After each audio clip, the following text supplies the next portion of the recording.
So today we will see the story of the parrot's training written by Rabindranath Tagore. So first we'll see about this story. This story, The Parrot's Training, is a satire on the contemporary education system, which tends to promote rote learning and suppress the students' natural impulses, individuality, and creativity. The story is full of wit, irony, and sarcasm, and can be considered a perfect to a significant change in the education system. So let us see the story. Once upon a time there was a bird. It was ignorant. It sang all right, but never recited scripture. It hopped pretty frequently, but lacked manners. Said the Raja to himself, ignorance is costly in the long run, for fools consume as much food as their betters, and yet give nothing in returns. He called his nephews to his presence and told them that the bird must have a sound schooling. The Pandits were summoned and at once went to the root of the matter. They decided that the ignorance of birds was due to their natural habits of living in a poor nests. Therefore, according to the Pandits, the first thing necessary for these birds' education was suitable cage.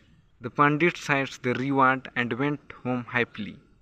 A golden cage was built with gorgeous decoration. Crowds came to see it from all parts of the world.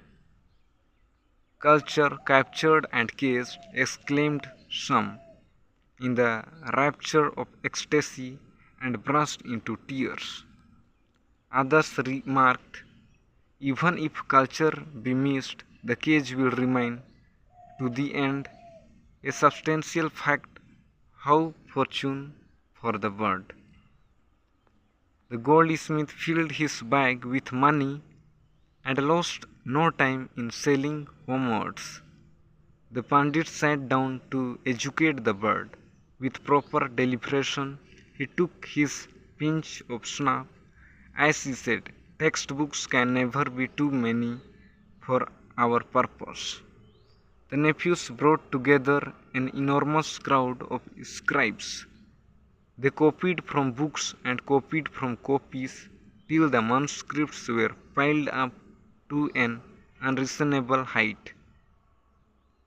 Men murmured in amazement, "Oh, the tower of culture egregiously high, the end of it lost in the clouds."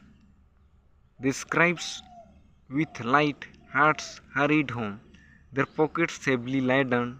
The nephews were furiously busy keeping the cage in proper trim. As their constant scrubbing and polishing went on, the people said with satisfaction, "This is the progress indeed." Men were employed in large numbers and supervisors were still more numbers, these with their cousins of all different degrees of distance, built a palace for themselves and lived there happily ever after. Whatever may be its other deficiencies, the world is never in want of fault finders, and they went about saying that every creature remotely connected with the cage flourished beyond words, excepting only the bird. When this remark reached the Raja's ears, he summoned his nephews before him and said, "My dear nephews, what is this, what we hear?" The nephew said in answer, "Sir, let the testimony of the goldsmiths and the pandits, the scribes and the supervisor be taken. If the truth is to be known, food is the scarce with the fault finders, and why these tongues have gained in sharpness." The exclamations were so luminously satisfactory that the Raja decorated each one of his nephews with his own rare jewels. The Raja at length, being desirous of seeing with his own eye how his education department busied itself with the little bird made his appearance one day at the great hall of learning. From the gate rose the sounds of conch shells and gongs, horns, bugles, and trumpets, cymbals, drums and kettle drums, tomatoes, tambourines, flutes, fifes, barrel, organs, and bagpipes. The Pandits began chanting mantras with their topmost voices, while the goldsmith, scribes, supervisors, and their numberless cousins of all different degrees of distance loudly raised a sound of cheers. The nephews smiled and said, "Sir, what do you think of it all?" The Raja said, "It does seem so fearfully like a sound principle of education." Mightily pleased, the Raja was about to remount his elephant when the fault finder from behind some bush cried out, "Maharaja, I have seen the bird." "Indeed I have not," exclaimed the Raja. "I completely forgot about the bird."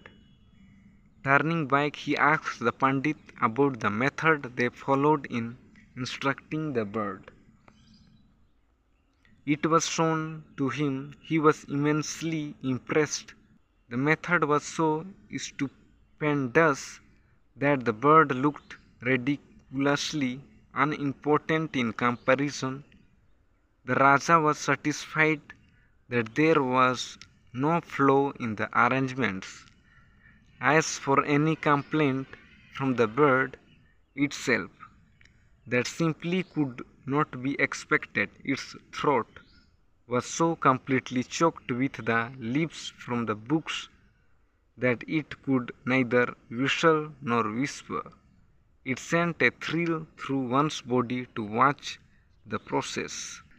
This time, while remounting his elephant, the Raja ordered the state ear puller to give a thorough good pull at both the ears of the fault finder. The bird thus crawled on duly and properly to the safest verge of inanity. In fact, its progress was satisfactory in the extreme.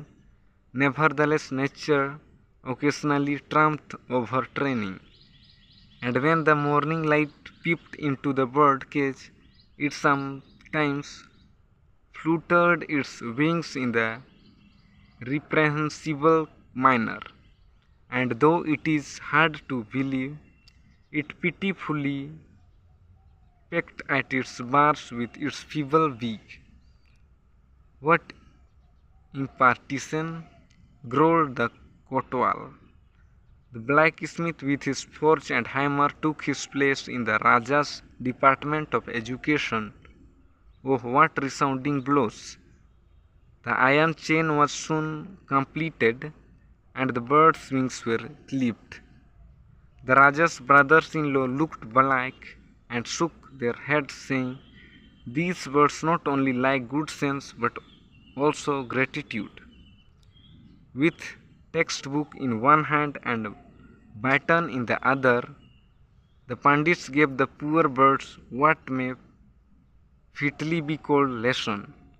The Kotwal, and honored with the title of his watchfulness, and the blacksmith for his skill in forging chains. The birds died. Nobody had the least notions how long ago this had happened. The fault finder was the first man to spread the rumor. The Raja called his nephews and asked them, "My dear nephews, what is this that we hear?" The nephews said, "Sir, the bird's education has been completed." "Does it hop?" the Rajas inquired. "Never," said the nephews. "Does it fly?" "No." "Bring me the bird," said the Raja. The bird was brought to him, guarded by the Kotwal and the sepoys and the sowars. The Raja poked its body with his finger, only its inner stuffing of book leaves rustled. Outside the window, the murmur of the spring breeze among the newly budded Asoka leaves made the April morning wistful. Thank you.